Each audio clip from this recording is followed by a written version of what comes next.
The Virginia Cable Telecommunications Association and your local cable provider presents Cable Reports.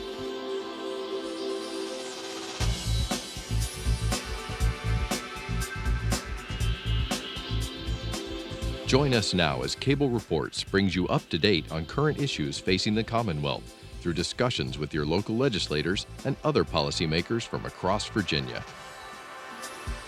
From the General Assembly and the City of Richmond, I'm Woody Evans for Cable Reports, brought to you by the Virginia Cable Telecommunications Association, connecting Virginians to their government. We're pleased to have one of the newer members of the State Senate, David Suetterlein. Good to see you, sir. Good to be here. We were talking a little bit earlier about the fact that you are one of the younger members of the General Assembly, and I think the average age is slowly going down as new and younger members get elected to the General Assembly. Yeah, it helped. Last year there were three older members who were replaced by the three newest youngest members, and that moved the age significantly. So now, previous to becoming a senator, you were the legislative director for a senator, were you not? Yeah, I worked with Senator Smith for 8 years prior to my own election. So how's the difference? Now you are the boss, but of course you have a lot more responsibility as the boss, so to speak. Yeah, it was great working with Senator Smith. He and I see things generally the same way on government. I tell folks that just like you know that you and your spouse disagree on more things than people you don't talk to as much, because every year we get to go over thousands of decisions together on legislation, so we get to see where our disagreements were and get to discuss that, and it was a really good experience to learn and prepare for this. So being one of the youngest members, I think you and Yost, I believe, over in the House of Delegates share another distinction. That is, you were both subject to taking some of these dreaded standards of learning tests that have been the subject of great discussion here in Richmond over the last few years. Yeah, Joseph and I both took those, and the districts are drawn, interestingly, by the previous Democratic majority, but he and I shared one neighborhood in Blacksburg, right outside of town, and those folks have the youngest delegation in the whole state between Joseph and I. Wow. So tell us about some of those reforms that are being implemented now in terms of standards of learning. I know that the number of those tests has been reduced at the elementary level. What other reforms do you envision going on? Yeah, one of the great things that was done, Senator Smith worked on with some of the others a few years ago, was reducing the number of SOLs early on. In third grade, we had students taking math, science, history, and English, and they were also taking several other standardized tests. And in third grade, the level of social studies or science, it's not that deep. What we really need to make sure are the children mastering mathematical concepts, which are going to be the basis of a lot of the science they're going to learn later. And for social studies is how well are they able to understand complex ideas, and how well are they able to articulate those things. And that's what we need. So we removed the science and social studies SOLs back then. One of the things I'm trying to do this year is we have students that have to take the SOLs even though they've already demonstrated mastery on other standardized tests, on the skills, sometimes years before. And one of those is the PSATs, which a lot of educators like for diagnostic value as well, to see, how much have they learned. And it actually covers more than a lot of the SOLs. I have legislation this year that says if the students perform well enough on that or some other metrics, then they won't have to take the SOL. And I think you have some other legislation dealing with people who have certain skills that can be used in our public schools. Won't have to jump through a lot of certification hoops, so to speak, in order to be used in a school district. Yeah, I've got legislation that will help with career and technical education, getting more educators in there who are folks who have the skills, often are doing very well for themselves in the private sector, but would like to give back. They still want to be engaged in their private sector business and their trade, but they're happy to give back some of the time and maybe teach some courses at the schools.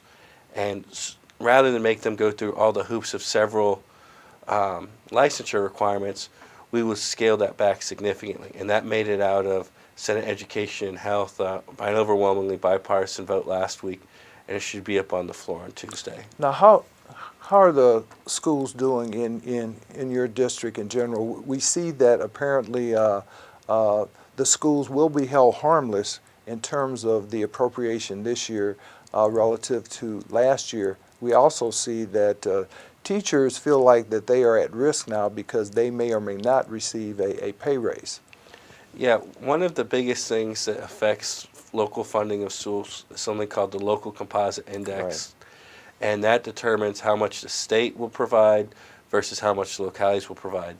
And several of my localities throughout the Roanoke Valley and Southwest Virginia, the Local Composite Index is more favorable to them. And when there's a reduction in state aid to public education, it hits them harder. And so it looks like we'll be able to hold that harmless. The question is, will there be able to be a pay raise?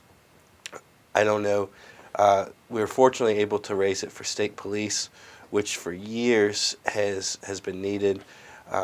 It used to be in the 80s, if you went to the local sheriff's office or the state police, you would have one of the advantages of working in the sheriff's office is you know which county you're going to work in. The state police could send you anywhere across the state, and there was a longer training regime. And you would get paid more for the state police, and that was one of the considerations to being sent anywhere across the state as well, and the longer training time. Well, as time's passed, there are several places where deputies now get paid more, and a lot of these folks that want to work in law enforcement and serve our community, you know, they look at the situation and they say, of course I'm going to, you know, prefer to be a deputy or a county policeman because I'll know where I'll be, my family have more certainty, and I'll be able to start quicker there. So fortunately we've been able to fix that finally this year. A lot of the budget's still being negotiated, but it looks like public education should be fine. So I take it that we were also losing state police, for example, to the state of North Carolina and other jurisdictions for the same reason. Yeah, Texas actually specifically targeted our state policemen. Really? Yeah, we do a good job training our state policemen. That's what we don't want to lose any of our folks that are willing to risk so much working for the Commonwealth, serving the Commonwealth, but especially after we invest so much in their education. And as they work here a little while and they see that they have a financial offer that's significantly better in another state, and the state of Texas was very aggressive in pursuing that. Sticking with education, I know that you are co-sponsoring some legislation with Senator John Edwards dealing with the ability of local school districts to determine when they actually start school. Yeah, that was something that we've been pushing for years. Senator Smith and Senator Edwards used to work on that. Delegate Cleveland worked on that. To give you an idea how long ago, he's been a judge for several years now. And we made some progress over the years, but Roanoke Valley and Southwest Virginia localities are still at risk every year of perhaps not qualifying, and then that would take the decision, whatever the decision is on the school calendar, away from them and give it to the state, which often is driven by the tourism lobby so much. So when you say not qualifying, what does that mean? So generally you need to have a number of snow days. Okay. And that's what does it. Okay. So like this morning, Roanoke County, I know, had a 2-hour delay. Floyd was out. So that will help Floyd, you know, move forward in trying to get the exemption. But Roanoke County, the 2-hour delay won't help them with that. And you sometimes see, not those two localities specifically, but others that sometimes try to game the system. And you wonder, why are we calling a snow day today when it doesn't look like there's that much snow? Right. Often it's because they're trying to make it so they'll qualify. Now, some other legislation that's been around for several years, I'm sure you're familiar with. It's named the Tim Tebow bill. Talk to us about that, where that is, and what the likelihood of passage is this year. So the Tebow bill, as it's currently configured, comes from Delegate Bell out of Charlottesville, and what it says is any school division can choose to allow homeschool students to try out for their teams. So what needs to happen is the school board needs to decide that they're going to welcome this policy, then the coach on the individual team has to choose the students to do it. If those two criteria are met, and then the student meets several other criteria on making progress in their own studies, behavior issues, as all those things are met, then they can be on the team. So it's pretty challenging, and it also has a sunset clause, which means if 5 years from now the law will automatically expire, sort of like we often talk about at the federal level. These tax cuts will expire if they're not renewed, and if folks don't like it, it won't get renewed. What will likely happen, unfortunately, though, is we'll probably get it past the Senate, and it'll go to the governor, who will probably veto it. He tends to veto a lot of legislation. So what about your high schools? How are they doing? I understand that there's a move now to dual enroll students with community colleges, for example, especially for those students who want to obtain a certificate in something like cybersecurity, those kinds of industries? Yeah, we've had a lot of success with dual enrollment. Last year's legislation helped encourage more dual enrollment, and I think you'll see it more. Actually, the summer start bill that would allow the schools to start in the summer if they wanted, that's driven in the Roanoke Valley significantly by a desire to allow students that are dual enrolled at Roanoke County or Salem High School to be able to start at the same time as Virginia Western. And it'd still be up to the localities when they want to start. Salem generally prefers to start after Labor Day, but the idea is, we want them making the decision instead of the state. Roanoke County would prefer to start earlier, which would also benefit their students in dual enrollment.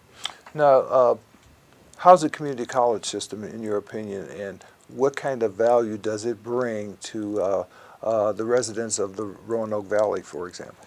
I think we've got great community colleges. In my district, we're served by Virginia Western, the Roanoke Valley, New River in the New River Valley, and we've got Whitfield Community College in the southern end of my district. And they're all doing great jobs in preparing students for the workforce. We actually were able to help attract a new manufacturer to the Roanoke Valley because of one of the very specific programs that we had at Virginia Western. And that's been really good. One of the best things I think we did all of last year was we made it so you can go and get a credential, and it's not treated any differently than if you're going for academic credit. For a long time, a lot of folks viewed community colleges simply as junior colleges where you get the core classes, and then you go to a 4-year institution. And that's still a great path for a lot of students, but we also want people going there where they can get workforce credentials, where having that workforce credential will allow them to get a job that they might not be able to get, or allow them to get a promotion that they wouldn't be able to get, or maybe the skills to start their own business. And so that's something that we've seen more people use that program than we even anticipated in just the last 6 months. So in other words, for example, adults who lost their jobs during the recession can obtain retraining at our community colleges, obtain a certificate, and find viable work. Yep, that's a significant part of it.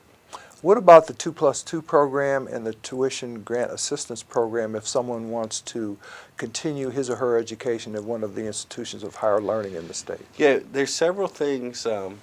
My next door neighbor, Senator Donovan's been working a lot to help make that work so that students who are pursuing sort of the, your first 2 years and then your final 2 years at a 4-year institution, making sure that their credits will be accepted.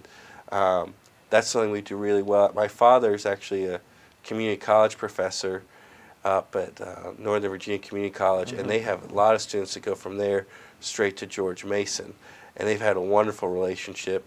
We're trying to develop more relationships like that in our part of the Commonwealth as well. Do you hear much from your constituents about the cost of higher education and what the state can do about that? Yeah, we hear about that a lot. I think one of the things is where the Commonwealth puts money in higher education. We want to make sure that we're focused on things that will actually help our students get the best skills possible so they can have the greatest impact on their future careers. Too often we end up getting distracted and funding other things at the universities that seem exciting, but 10 years from now aren't often going to be helping the student his career at all. Now, what about ensuring that a significant percentage of residents of the Commonwealth in our institutions of higher learning versus those who are from out of state? Yeah, I'm especially concerned always about making sure that students from Southwest Virginia and the Roanoke Valley are having the opportunities to go to these great schools that their parents have been paying taxes for several years beforehand. One of the issues that we had last year was the question of should folks that don't have legal residency in the Commonwealth, should they be allowed to get in-state tuition? And the argument often was, and the sympathetic argument was, often these children who are now turning 18 and want to go to the great schools we have here, they didn't choose to enter the U.S. illegally. It wasn't their decision.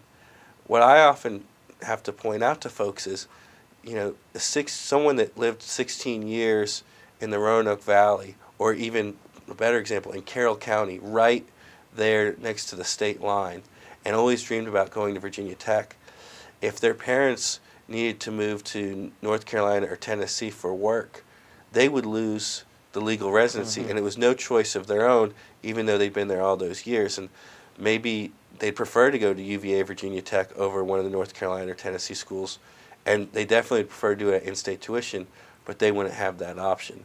So that's one of the things that we have to factor into that discussion. Now, what about the impact of Virginia Tech in the Roanoke Valley and the New River Valley? It's been great. We've done a good job the last several years of getting the two regions together on more things, and also to our east, Lynchburg and Roanoke, together on several issues.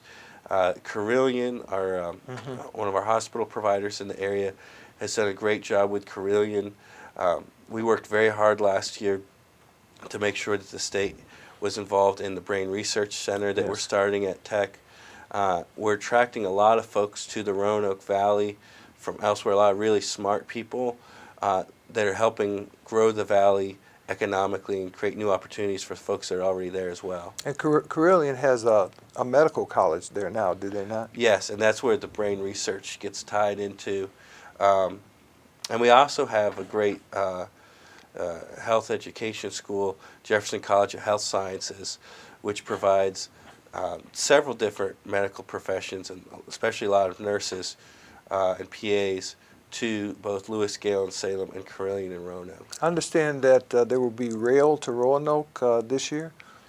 The exact year is always a good question, but progress is being made on that. That was something that started in the McDonald administration. Now, where would that go, and what economic impact would that bring? Well, one of the questions is where exactly would it go?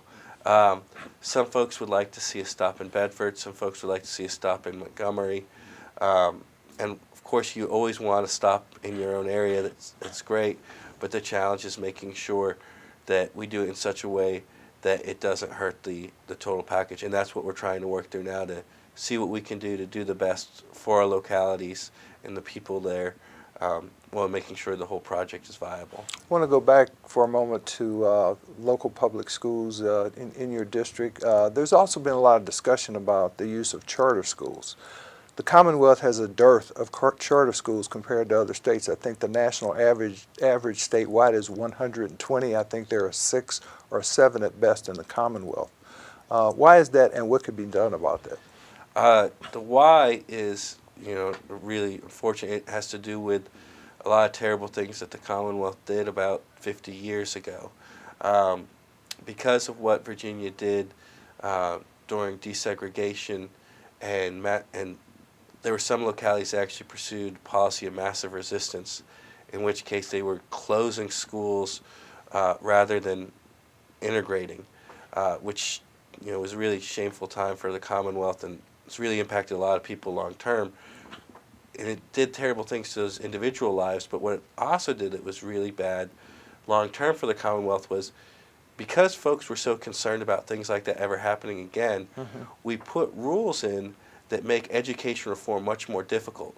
And that way, states that did not have that particular issue were able to, and codify into their constitution or state law, they were able to say, hey, we're going to provide new education opportunities like charter schools without there being the concern of, is this really a backdoor attempt to do something that was terrible a long time ago?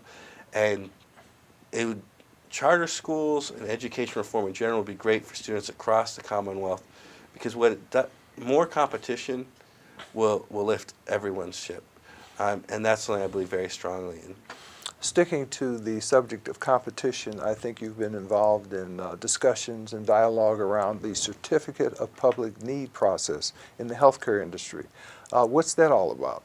So the Certificate of Public Need is basically the idea that if you want to start a hospital, or you want to add to a hospital, or you want to have any, healthcare services that at a certain point in a community, you have to get something called the Certificate of Public Need from the Commonwealth, which is basically the Commonwealth giving you permission to offer those services. It was something that came out of the federal government several decades ago, and the federal government actually repealed the requirement for it. And several states have either repealed Certificate of Public Need from one degree to another. One of the problems we've had in the Roanoke Valley is the Certificate of Public Need process has been used to deny Lewis Gale a neonatal intensive care unit, which is incredibly important because a lot of young mothers, regardless of how challenging their child's delivery is expected to be, are nervous, and it makes perfect sense. I was nervous about my kids being born, and because of that, they often want to make sure that there is a NICU available where they're going to be delivering.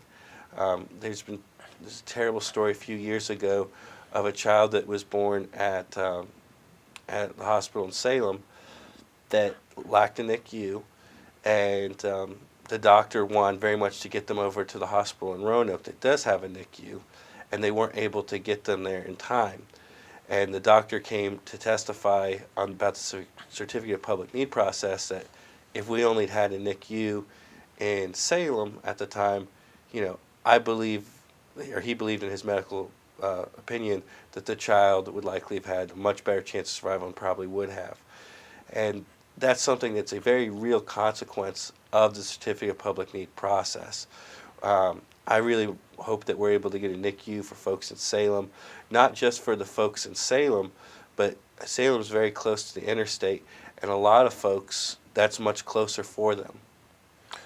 So that's a really interesting issue. I take it that the incumbent hospitals oppose the lifting of that requirement?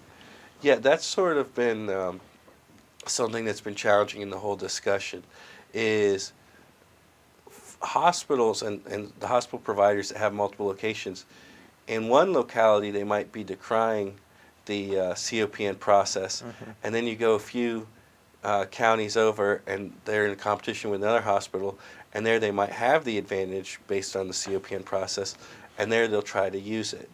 And that's one of the big challenges with COPN, is making it so that we have a playing field that's level, for these different competitors, but most importantly, so that Virginians can get health care access and it's not denied for bureaucratic reasons like that. So this issue has been with us for a number of years now. Where does it stand in terms of legislation? So it's been with us longer than I've been alive, and we pretty much as soon as I got elected to the Senate, we started anew debating it. It had been in discussions the previous years, and we have a COPN task force with 5 members from the House, and I'm one of the 5 members of the Senate.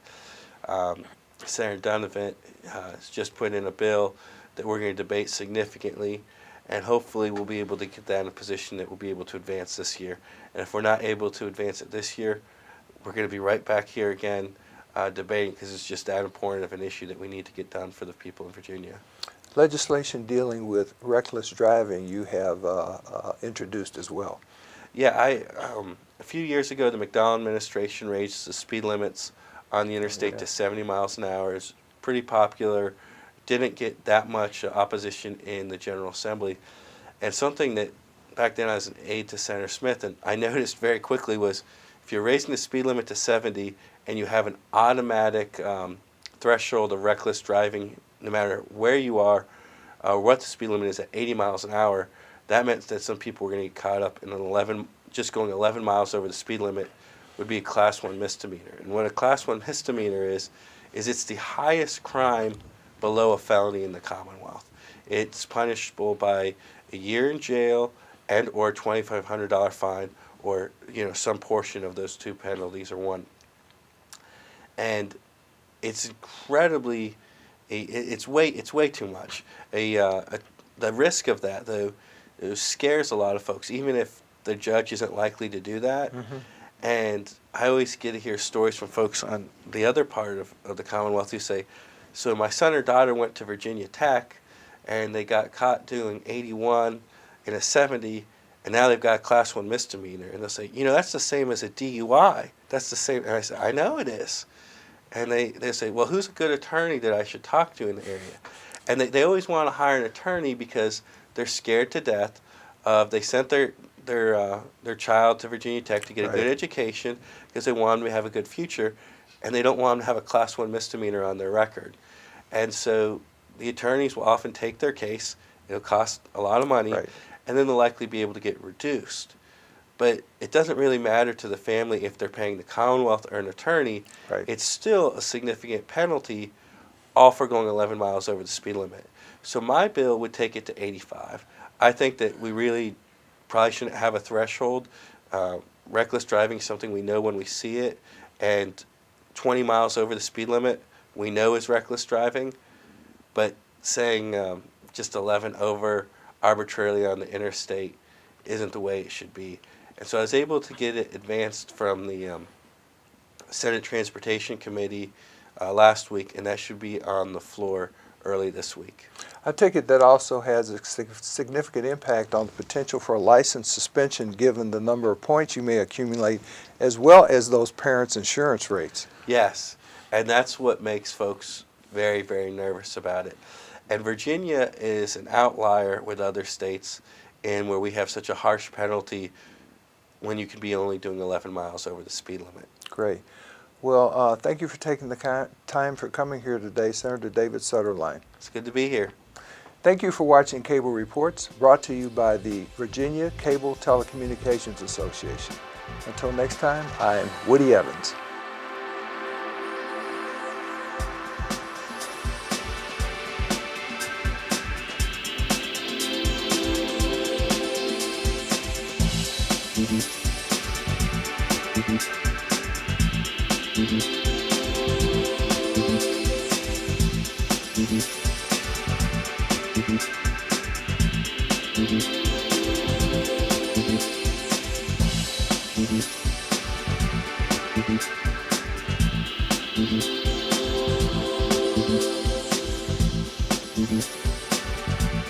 Mm-hmm.